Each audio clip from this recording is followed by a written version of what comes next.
undangan anggota RAD KBBT yang hadir hari ini. Dan pembukaan forum peserta.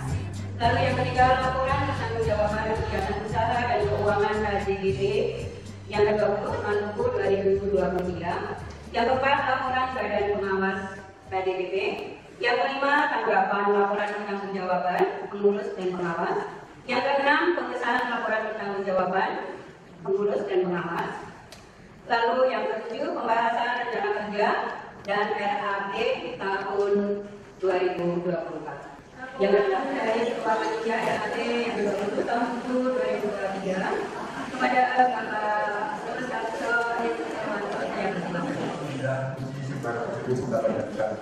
bagi Allah Subhanahu wa Ta'ala yang telah memberikan segala karunia dan nikmat masing-masing nikmat Islam dan nikmat sehat hingga tak berkenan dan dibuatnya pada ini kita dimudahkan langkah kaki kita untuk menuju aula sesuatu yang mengikuti acara RAD ke-20 tahun 2020. Semoga kedatangan Bapak-bapak Ibu di sini untuk RAD ke-20 tahun mendapatkan balasan dari Allah Subhanahu wa Ta'ala.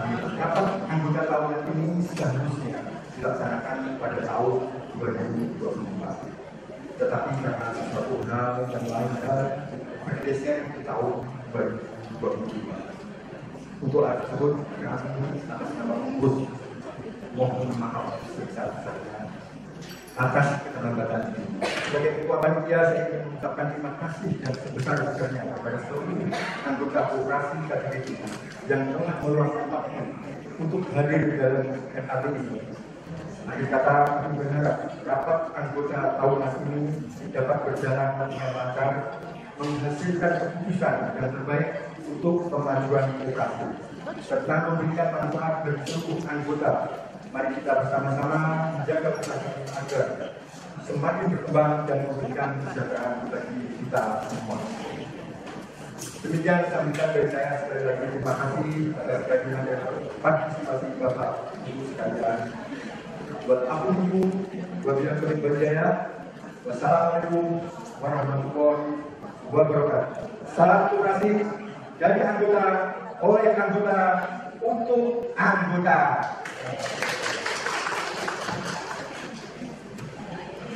Adalah volume tertinggi daripada kita sebagai anggota berkoperasi, di mana hak dan kewajiban kita, baik itu pengurus, pengawas, pimpinan dan Bapak Ibu sebagai anggota, ketika ditetapkan masuk dalam nilai anggota tahunan memiliki hak dan kewajiban yang sama. Yang kedua, Bapak dan Ibu dengan azas daripada kebersamaan dalam rangka memberikan kesejahteraan kepada seluruh anggota dan seluruh pemangku kepentingan di wilayah Direktur 13. Saya atas nama pembina mengharapkan kontribusi, saran dan masukan daripada seluruh anggota koperasi. Bapak dan Ibu, koperasi ini bukan milik kelompok atau perorangan, tapi milik seluruh anggota koperasi.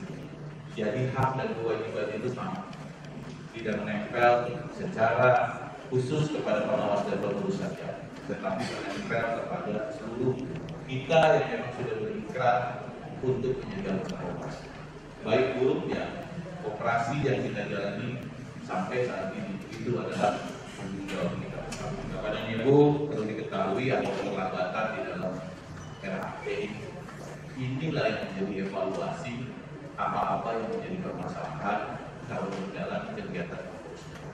Sebagai pimpinan, marilah kita ikuti jalannya rapat pergaulan ini hingga selesai, di mana diharapkan menemui dan memutuskan poin-poin penting yang nanti akan ditulis dalam risalah rapat.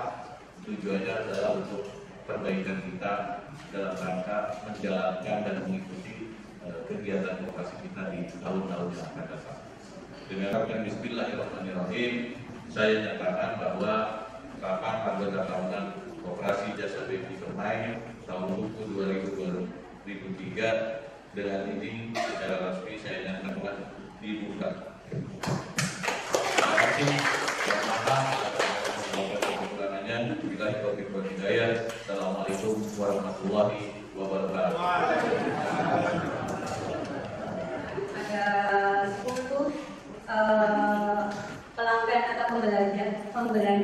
Kadinhumas yang akan juga mendapatkan voucher sesuai dengan jumlah belanjanya selama 1 tahun. Bapak dan Ibu, yang pertama, alhamdulillah pemilihan pimpinan rapat disetujui, saya mengucapkan terima kasih. Yang kedua, pembacaan dan pengesahan tata tertib serta pengesahan forum peserta rapat.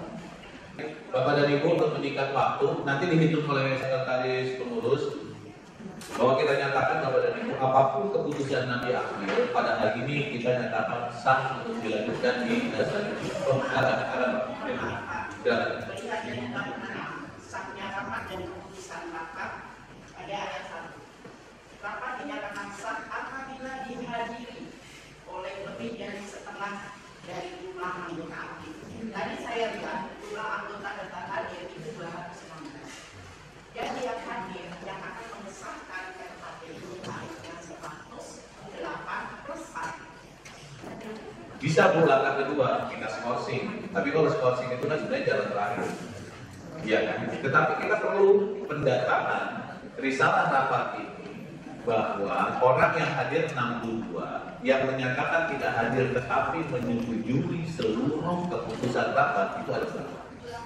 Sekarang apabila pada rapat kedua, jadi kalau tadi setuju pada rapat kedua, apabila pada rapat kedua sebagaimana dimaksud pada ayat 2 tadi, quorum masih tetap belum tercapai, maka rapat anggota tersebut dapat dilangsungkan dan keputusannya sah serta mengikat bagi semua anggota bila dihadiri sekurang-kurangnya 1/5 dari jumlah anggota. Masih kita judulnya kan gitu.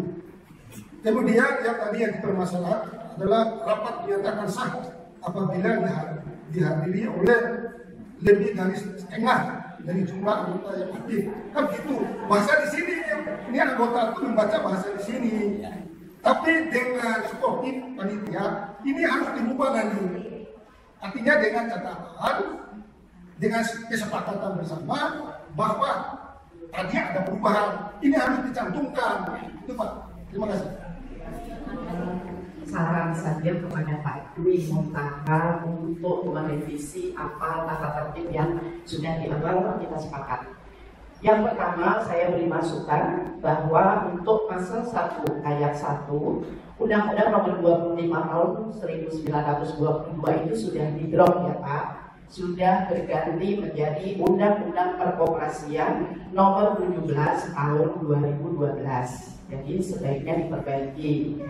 Yang kedua, pada bab 2 maksud dan tujuan untuk nomor 3 dan 4 pada pasal 2 ayat 3 dan 4 sebaiknya saya setuju dengan pendapat Pak Adi Daulay itu di drop karena tidak akan dibicarakan di agenda RAT ini.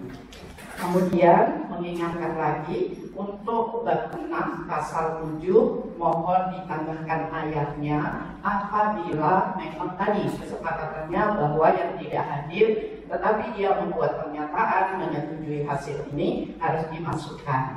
Namun alangkah lebih baik untuk RAT 2024 tidak ada exit permit seperti ini, harus memenuhi dengan anggaran dasar yang Lanjut ya Bu, di ketiga ya, laporan pertanggungjawaban kegiatan. Langsung memfonis begitu Pak. Gimana tanggapan usul saya sebenarnya? Iya. Sebentar Pak, saya udah tahu substansi. Harusnya fungsi saudara sebagai moderator adalah betul. Enggak, maksud saya nanti yang Pak Abu sampaikan ada di poin yang kelima Pak. Di poin kelima ini di susunan acara ada Bapak Pak Abu menanggapi. itu tanggung jawab laporan negara. Iya kan mankinnya pengurus Pak, manajemen kinerjanya pengurus itu kan bukan hanya laporan keuangan Pak, terkait kinerja, terkait hubungan dengan pengawas, terkait dengan kegiatan, itu kan semuanya dibahas Pak. Mungkin waktunya ini yang harus kita, ini kan 9.55 sampai 10.55 cuma sejam, ya kan? Nanti kalau lebih Pak, kita minta tambahan waktu Pak, bahas lagi sampai selesai. Yang paling penting nih Bu, ini dasar anggaran rumah tangga ini harus disahkan sekarang di RAT tahun ini. Sebetulnya ini juga ini termasuk kan juga anggaran rumah tangga. Karena saya dalam 2022 kita sudah memberikan kewenangan kepada ketua dan pengurus bahwa RAT akan jadi dari 2023. Jadi ini harus tidak pernah mesti dibahas lagi. Karena bagaimanapun juga manusia yang lagi ini otaknya tidak sama. Kalau ini dibahas lagi mau mentah lagi. Jadi ini tidak perlu dibahas langsung kedatangan tulus. Titik apabila nanti ternyata sempurna tidak kurang manusia. Dan ini ditandakan ini akan menjawab pengurus. Jangan lagi minta derap. Dari tahun berapa minta derap. Kenapa lagi ini? Tanggung jawab sebagai ketua pengurus bertanggung jawab dari ini tanda tangan tidak dibahas lagi. Terima kasih. Assalamualaikum warahmatullahi wabarakatuh. Itu menjadi sangat diskusi Bapak dan Ibu adalah pengesahan tata tertib daripada RAT tahun buku 2023. Ini Pak disimak ketentuan bab 1 ketentuan umum pasal 1. Rapat anggota tahunan adalah kekuasaan tertinggi dalam tata pengelolaan manajemen koperasi Undang-Undang Nomor 25 Tahun 92 Pasal 22 Ayat 1 tentang pokok-pokok perkoperasian atau pasal kedua ayat 1 Anggaran Dasar KJBP Kota Depok. Yang kedua, rapat anggota tahunan tahun buku 2023 diselenggarakan pada 22 Februari tahun jam 8 sampai selesai tempat Aula Serbaguna Masjid Suhada di perumahan Beji Permai Tanah Baru Kota Depok. Setuju Bu? Bab 2 maksud dan tujuan pasal 2. Yang pertama, rapat anggota tahunan bertujuan menyampaikan laporan pertanggungjawaban pengurus dan pengawas tahun buku 2023 KJBP Tanah Baru Depok. Apabila peserta rapat belum mencapai quorum, maka pimpinan rapat menunda rapat maksimal 2 kali 10 menit dan apabila telah ditunda masih belum mencapai quorum, maka pimpinan rapat dapat meminta persetujuan dari peserta rapat yang hadir untuk melanjutkan rapat dan dinyatakan sah. Acara berikutnya adalah laporan pertanggungjawaban kegiatan usaha dan keuangan KJBP yang akan disampaikan oleh Bapak Ibu Raja selaku Ketua Pengurus Bakul Debat. Saya persilakan. Ya, ini perkembangan ini saya laporkan. Ini perkembangan jumlah anggota. Ini bukan anggota yang sekarang. Pada tahun buku 2023. Jadi 2023 itu menurut datanya ada 247 ya. Hampir relatif sama. Ada yang keluar, ada yang masuk. Jadi ya memang masih seperti itu. Yang keluar itu tercatat karena misalnya meninggal dunia atau pindah domisili dan seterusnya. Yang masuk ya ada yang ini. Jadi ya seperti itu. Bingung antara status kita itu jaksa atau konsumen. Bentuk kelembagaan koperasi kita ini harus diputuskan sekarang. Kebetulan ini kan dalam RAT itu Pak. Kita itu sesuai dengan undang-undang di mana konsumen kan supaya juga tercover juga berkeuangan atau jasa kan atau apakah itu kita harus putar. Kenapa harus demikian? Supaya perjuangan kita untuk legalitas dengan dinas sehingga adalah legalitasnya dengan dinas. Bapak Ibu sekalian, untuk laporan dan pengawas sebenarnya sebagian sudah dilaporkan pada Pak Ketua tadi bagian besar. Pada intinya badan pengawas ini sebenarnya untuk mendampingi kalau ada hal permasalahan yang ada di internal KJBP, terutama di 3 sektor usaha, yaitu untuk kios, usaha kios itu yang sekarang sudah berjalan sebagaimana dari awalnya dan sekarang sudah bertambah, dan perlu kami laporkan bahwa sekarang sudah ada perbaikan, pembangunan untuk beberapa lokasi, dan juga hampir sudah lebih 22 pintu kios sudah ada 19 pintu yang sudah tersewa, dan kebetulan juga penyewa sekarang sudah ada konfirmasi juga dari kami, dari BP, juga dari pengurus yang awalnya itu enggak atau susah ditagih atau bayar terlambat, sudah dikonfirmasi, sudah diperbaiki, dan termasuk manajemen administrasinya juga sudah ditingkatkan untuk lebih baik ke depan. Termasuk juga instalasi airnya sudah diperbaiki, juga untuk listrik juga sudah ditambah daya listrik sudah diperbaiki, jadi tidak merepotkan untuk berikan untuk si pengguna kios. Bagaimana kalau itu bisa tadi disampaikan juga oleh Bapak Ketua, mungkin kita sudah perbaikan listrik sudah ditambah, air sudah baik, tapi penampilan masih kurang baik, mungkin hanya dengan dana atau biaya. Apakah dana biaya itu bisa kita ambil dari pos lain, misalnya simpan pinjam? Apakah dalam hal ini simpan pinjam habis terrealisasi semua, atau ada disimpan, itu bisa dioptimalkan untuk biayanya. Kemudian yang ketiga, pengembangan minimarket. Pengembangan minimarket ini cukup besar juga biayanya, kami lihat di sini. Bagaimana kita tambah, antara lain penambahannya tadi adalah usahanya untuk lebih menambah jenis barang, kemudian itu udah kolaborasi ya Pak ya dengan yang lainnya. Keuangan di 3 sektor ini, sewa, dekomat, dan simpan pinjam ini sampai hari ini Bapak kinerjanya memang sehat.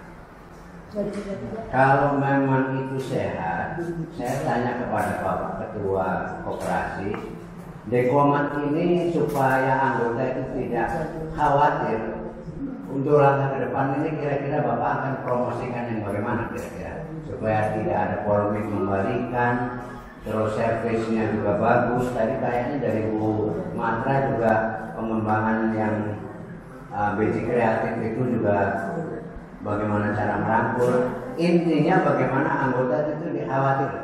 Kira-kira Pak Ketua ini langkah selanjutnya bagaimana? Saya akan mengusulkan mengenai kinerja mungkin Pak ya. Selama ini kinerja dari tiga usaha itu benar-benar kerja keras dan tanpa ada imbalan. Nah, saya mengusulkan untuk yang adalah mungkin perlu dikasih honor. Kenapa? Karena kita nyari pengurus itu susah. Susahnya apa? Karena nggak ada imbalannya tadi. Sedangkan pengambilannya itu benar-benar saya sendiri dulu pernah mengalami. Makanya saya hanya mengusulkan itu aja. Yang akan datang mungkin perlu diperbaiki anggaran dasar sampai dengan tangannya supaya disisihkan untuk yang jadi pengurus-pengurus MKDP.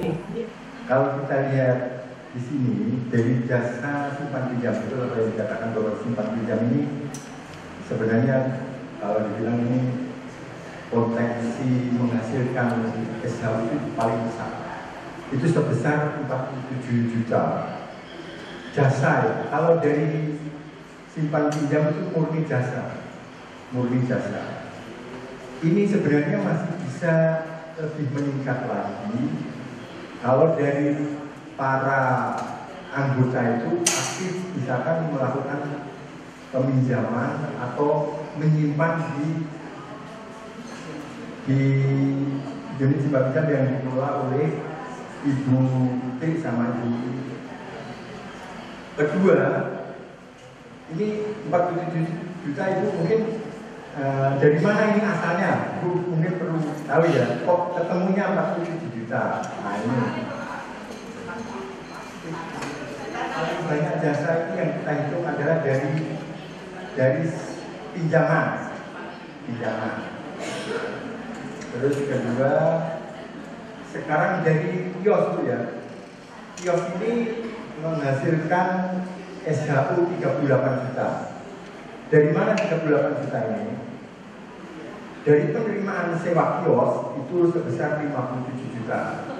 Dan ada biaya-biaya yang harus dikeluarkan seperti kemarin melakukan pembuatan instalasi air pump itu, jadi supaya bisa terdistribusi masing-masing kios. Terus kita juga ada kontribusi ke RD yang harus kita berikan ke RW, sehingga sisanya adalah